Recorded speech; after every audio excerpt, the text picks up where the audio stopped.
Hey friends, in today's video we are creating a masculine stitched card with a mini scene on it. This is part 2 of my masculine card series this month featuring the Spellbinders small club kit of the month. I hope you enjoy and let's get into the crafting. So here we have the background which we're going to stitch up, and this is the stitching club of the month from the March 2025 club kit. So we're going to use this, and when I stitch, I use 2 of the same die cuts for the stitching piece, and I glue them together. This gives me more support when I'm actually pulling the strands through the stitching holes, and I like this support for keeping my stitches nice and neat, and it makes the stitching easier. So as you can see, I'm gluing these 2 pieces together, and I'm going to line up the holes perfectly, and you can see that right through the paper there since my background is white underneath it. And I'm just going to press these 2 together and sit them aside. And then we will get our actual thread, and I accidentally chose black there. I'm going to go ahead and get out my white thread. I think we should, since this is an Argyle themed background, and I'm going to use white background paper behind it, I'm going to go ahead and use the white DMC thread instead. So I'm going to pull out a piece of thread here, and each piece of DMC thread has 6 strands in it. So I like to stitch with 2 of the 6 strands. So I am pulling out 2 of those strands right here. Once I get them separated, I twist and pull with my finger and pull apart 2 strands on one side, 4 strands on the other, and sit those 4 strands aside. Then I will simply get my needle off my needle winder there. That was a gift from one of my friends, one of my viewers, so thank you so much. You know who you are. And I will tack down a little piece of double-sided adhesive on the back. And that is how I will anchor my piece of thread. I'm going to just tuck that piece of thread, the tip of the end of the thread into that, and then just begin stitching. So these are going to be long stitches here. I call this like a crosshatch because we're going to go all in one direction, and then we're going to turn back around and we're going to go all in the opposite direction. It's going to create a crosshatch square. Now, when I go in and out of these squares, I am going down on one side and then back up the hole right next to it, if you notice. There are 2 ways you can actually do this. You can do it the way I'm doing it here, or you can go back and forth underneath so that you're coming up one, going down the other, and then coming back up where you originally started, the side you started on. And I'll show you later in the video what the difference of the back of the paper looks like when you do it the other way. There it is, nice and neat, the full cross hatch. Now I'm going to show you how to do the half square or diamond. I'm going to pull over to this square to the bottom right, and I did 1 stitch. Then I moved up to the half square, and now I'm going to do the half one over here in the corner. And I did that so that we did not get any threads there in the opening between these 2 on the top row. So I did the ones in the one direction, and now I'm coming back and doing the others. And these are just half the size of the one we did before. So here we go. We finished up, and now we have 1.5 done. So I'm going to stitch along here for a little bit, and I will come back and show you another tip. So I've done those, and now I need to get over to this other corner here, see? And I've got to tack down my thread. So I'm going to pull it through and tack it down right there, and then I'm going to tack it down under this stitch. See that? I have to tack it there and tack it there so we don't have the thread showing in between.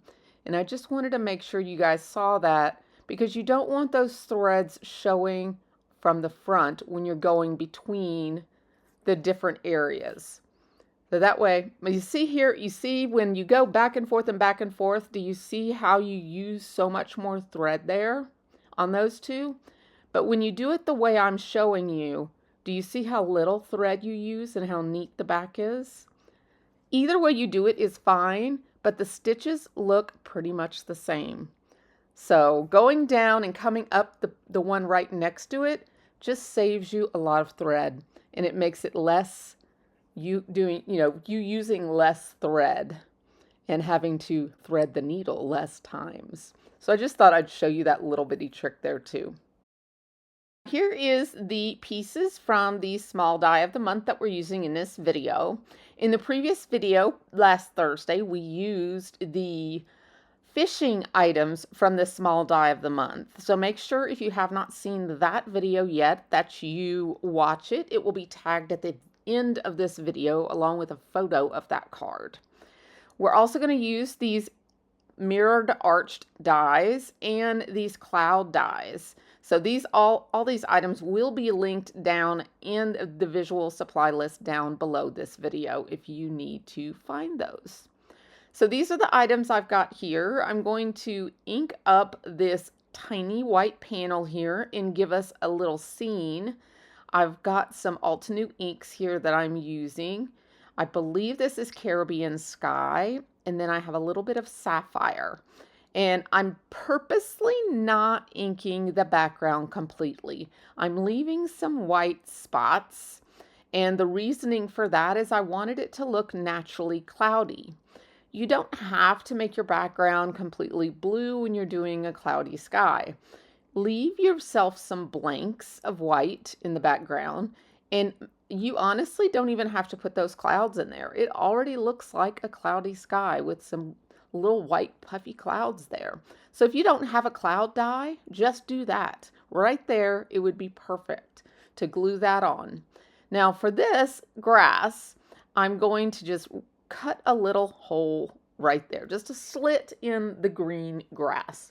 And that is going to be for our golf tee that we're going to cut and die. Well, I have it die cut already. We're going to ink it up right here. And we're going to ink it with the Sapphire ink. So we keep the blue coordination going. We're going to make it really dark though, so it complements it, but is not the same color. And that is going to end up going down into the grass, so the scene looks natural. This other piece here that Spellbinders has given us is actually going to be how to attach the ball and the tee together so that the ball actually stands up on the tee.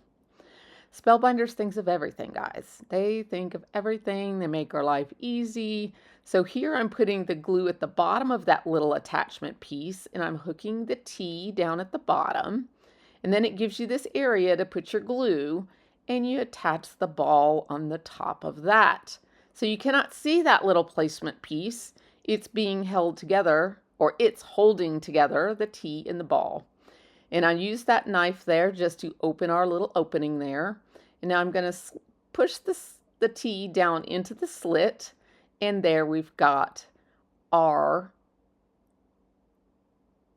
tee and our golf ball that looks really authentic in our patch of grass. So don't you think that's adorable? If you do, leave me a comment down below. I would love to hear what you think about that idea. So we're going to glue it all down here at the bottom of our arched piece, our background, and I purposely didn't ink that all the way to the bottom because I knew I was covering it up here. And now we have our little scene, our little golf course. I just think it's so precious. So I've got it all, I'm lining it all up there along the edges and along the bottom. And by the way, I cut that little piece of green using the dies as well, just so I'd have the bottom edge perfectly rounded. And then these little pieces of clouds, I'm just using little tiny edges of them and just gluing them here and there just to add a little extra dimension, little texture, but I'm just using little bits of them. I'm not using big pieces because we've already got our inked clouds in the sky. I didn't want to cover that interest up either. So there we go.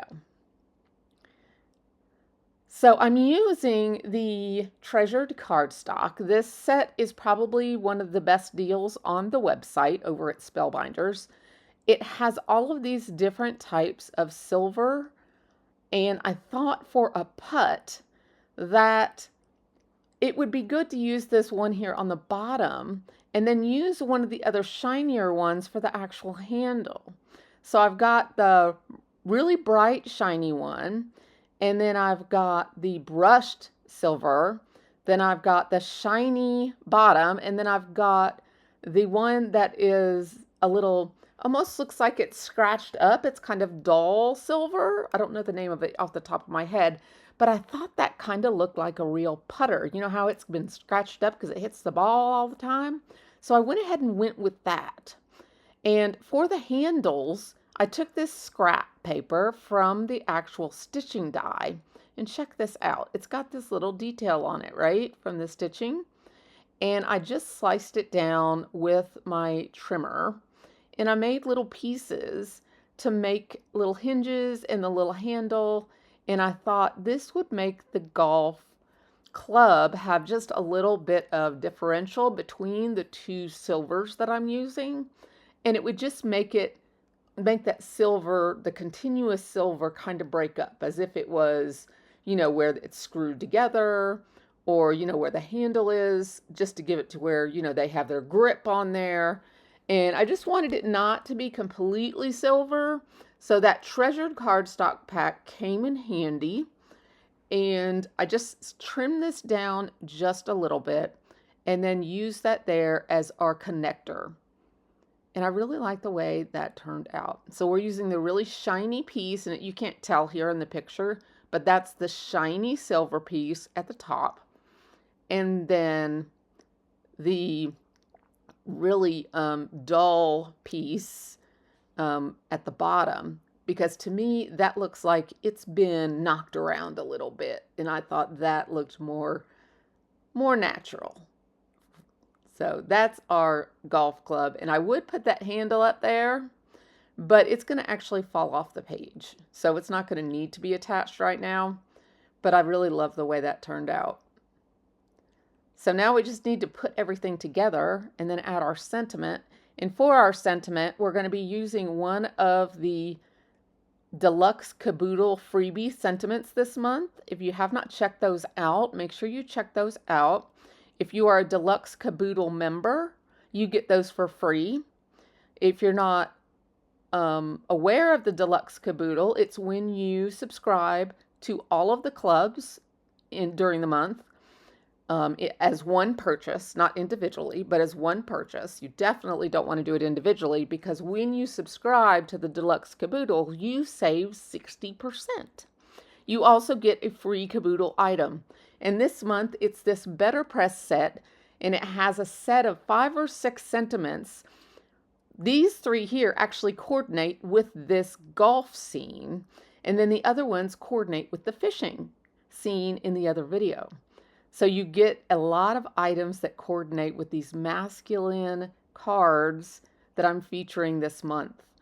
And I had to do masculine cards, guys, because I always do cards for ladies. And I just love this set. And if you're not in the market for a lot and you like this, it's only $15 and you get free shipping. So it is a win-win for everybody. And I just thought that this was worth sharing. To me, I like a good deal, and I like something that is useful and is worth it. And to me, with my family, I don't know about yours, of course, but with my family, I have a grandson. Well, I have 2 grandsons, and I have a son-in-law and 2 sons of my own. And it's something that I need is more masculine stuff in my stash, and I just don't have enough of it. So this fit the bill. So all we have to do is add our sentiment and we'll be all done. I'm going to actually place it here where it covers the bottom of my T. And I'm doing that because my slit wasn't exactly straight. Not sure if you noticed in the video, but it wasn't actually perfectly straight. So I'm covering up my little boo-boo right there. but nobody will know but you and me. So that's what happens in the craft room, right? Right. So I hope you have enjoyed today's video and that you'll check out my fishing video as well.